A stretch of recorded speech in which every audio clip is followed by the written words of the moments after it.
총주편 200척 해상 민병대로 폐악질. 열받은 한국이 해상 타격 천무 개발하자 한 번만 더 천무 개량하면 그땐 전쟁이라는 중국. 하나에어로스페이스의 다연장 로켓 천무에 탑재되는 수출용 미사일의 사거리 확대가 가시화됐다. 100mm 구경인 한국형 전술지대 지휘도무기 캐스샘의 사거리가 500km로 늘어날 전망이다. 기존 천무 도입국인 중동 국가뿐만 아니라 아시아, 유럽 등에서 사거리 연장이 주목을 받을 것으로 예상된다.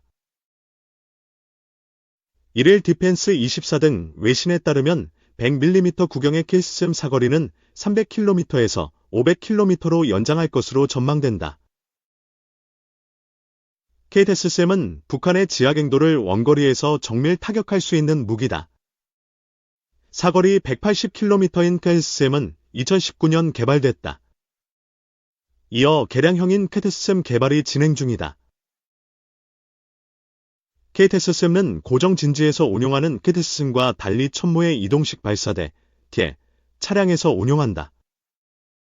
적의 타격을 더 쉽게 피할 수 있고 기동성도 뛰어나다. 캐스샘의 사거리를 늘리는 이유는 중동 국가들의 요청에 있다. UAE는 2017년 7천에서 900억 원대 천무를 수입했고 사우디는 1조 원 규모로 들여와 예멘 후티 반군과의 전쟁에 투입했다. 원거리 공격을 위해 사거리를 늘려줄 것을 요청했다. UAE의 경우 500km인 캐스샘을 활용해 이란 본토를 직접 타격할 수 있다. 하지만 국제다자 간 협의체제인 미사일기술 통제체제의 규정 탓에 수출용 미사일 사거리를 마음대로 늘릴 수 없었다. MT컬은 탄도 무게와 사거리 규제를 담고 있다. 300km 이상의 미사일 수출은 규제된다. 폴란드형 천무, 호마르케이와 함께 공급한 수출형 유도무기, 시템-290의 사거리가 290km인 이유다. 정부는 규제를 우회할 방법을 검토해왔다. 수입국이 국제 대량살 상무기 도입 의도가 없다는 점을 입증하면 규제를 피할 수 있다고 봤다.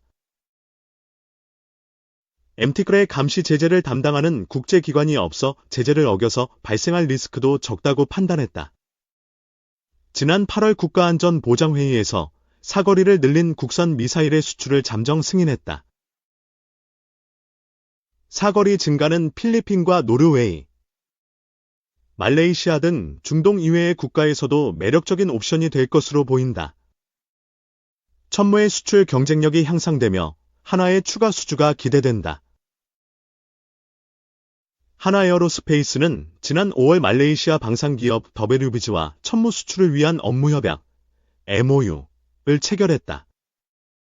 WBG와 협력해 구형 다연장 로켓 에스트로스2 36문을 교체하는 사업을 따낸다. 지난달 25에서 27일 열린 필리핀 방산 전시회 RS 2024분에 참가해 천무 실물도 전시했다. 폴란드 5조 원대 K-9 천무 한국 금융 지원 없이 자체 구매할 듯.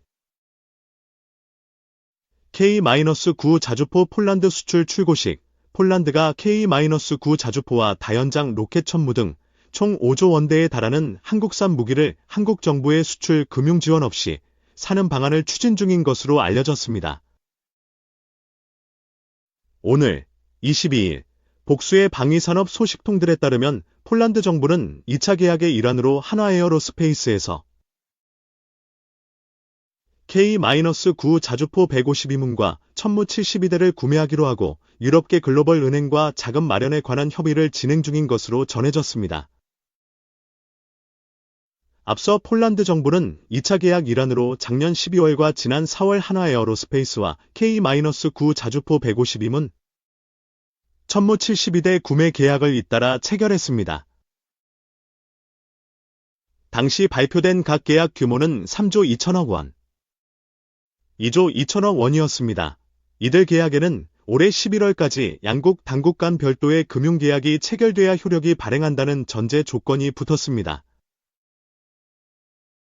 이후 양국 정부 간 협의가 이어졌지만 앞서 이뤄진 124억 달러, 약 17조 원 규모의 1차 계약과 관련한 수출 금융 지원으로 한국 정부의 추가 폴란드 수출 금융 지원 여력에 제한이 생기면서 합의점 도출이 어려웠던 것으로 알려졌습니다. 한국 정부와 방산업계는 대안으로 한국 시중은행들을 통한 민간 신디케트론도 제시했지만 폴란드 측은 조달 금리가 더 낮은 당국 간 차원의 금융계약을 강하게 희망해왔습니다.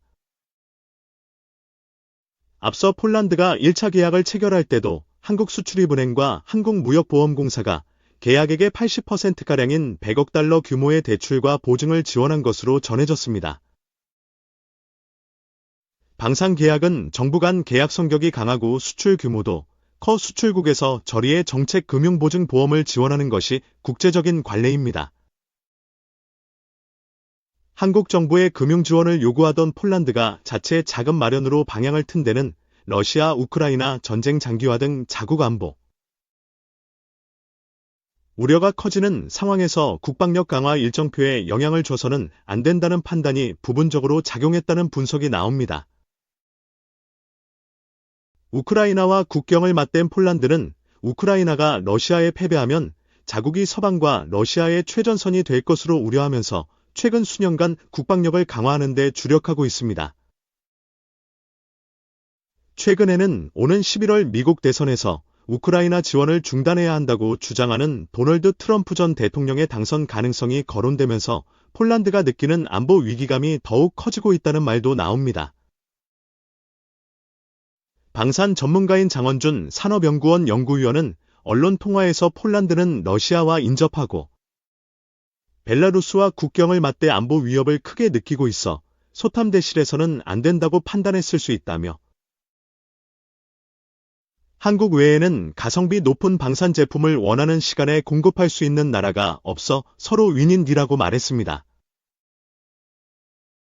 폴란드가 2차 계약의 시작인 K-9 자주포 천무 구매 관련 한국의 수출 금융 요구를 일단 접은 것으로 보이지만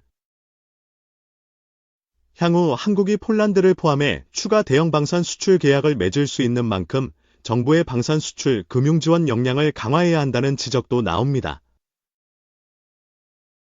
3. 여의로 흔들리는 K방산. 방산 중소기업들부터 보호해야. 야당의 윤석열 대통령의 탄핵안 추진으로 인해 각계의 혼란이 이어지면서 정부의 경제 승부처 중 하나였던 K방산이 흔들리고 있다. 윤 정부는 K방산을 통해 요동치는 세계 경제 불황 속에서 우리 경제에 희망을 보여왔다. 원전 산업과 방위 산업을 통해 국가 경쟁력을 강화시키고 우리나라 위상도 제고했다. 그러나 이번 탄핵으로 순항하던 K방산도 영향을 받을 것이란 관측이 잇따라 나오고 있다. 특히 얕은 정책적 기반 위에 K방산을 간신히 떠받치고 있는 방산 뿌리 기업인 방산 중소기업들의 걱정은 이만저만이 아니다. 석종건 방위사업청장은 지난 9일 급히 폴란드로 나라가 파베오 베이다 폴란드 국방차관과 만났다. K2 전차의 2차 계약 이행이 난항을 겪으면서 조속한 이행을 촉구하기 위해서다. 석 청장은 지난 9월 폴란드 키엘체에서 열린 제32회 국제방위산업전시회에 참석해 K2 전차 수출 2차 이행 계약 논의를 펼친 지 약 석 달 만에 다시 방문했다. 우리 정부의 상황과 현지 협상 문제가 맞물리면서 석 청장이 폴란드 군 당국과 신뢰를 재확인하기 위해 재방문할 수밖에 없었다. 애초 업계에선 2차 이행 계약이 지난 10월 초께 결과가 나올 것으로 예상했다. 그러나 연말까지도 계약 체결이 미뤄졌다. 가장 큰 이유는 폴란드 국영 방산업체 PGZ가 폴란드 정부의 K2P에 K2 전차 폴란드향의 가격을 높게 제시한 점이 꼽히지만 현재 윤 대통령의 탄핵과 국방부 장관의 공백이 굳건하던 K방산의 수출 가도에 균열을 냈다는 지적이 나온다. 야당의 대통령 탄핵 사태로 인해 세계 방산업계의 신뢰가 떨어진 데다 방위산업 정책의 주요 결정자가 유고 상태가 됐다. 기술 이전 등 현재 논의 중인 사안이 국가안보와 직결돼 있어 주요 결정자의 공백은 계약 시점 등에 악영향을 끼칠 것으로 보인다. 특히 내년은 미국 도널드 트럼프 대통령의 취임을 하면서 K방산이 더욱 활약해야 할 시점으로 여겨지고 있다. 이 같은 타이밍에 불안한 정국과 맞물린 폴란드와 계약 이행 지연 소식은 우리나라 방위산업 뿌리 기업들을 흔드는 큰 악재가 아닐 수 없다. 그러나 이 모든 악재에도 불구하고 K방산은 나아가야 한다. 빠르게 상황을 정리하고 더 큰 타격을 받을 수 있는 방산 중소기업들을 보호해야 한다.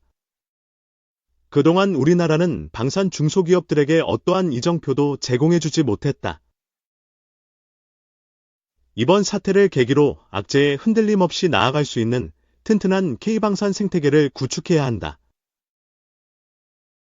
방산 중소기업을 위한 제도적 기반을 우선적으로 마련하고 기술력과 품질로 글로벌 방위산업을 선도하는 여러 첨단 IT 소재 부품 장비 중소기업의 육성이 절실하다.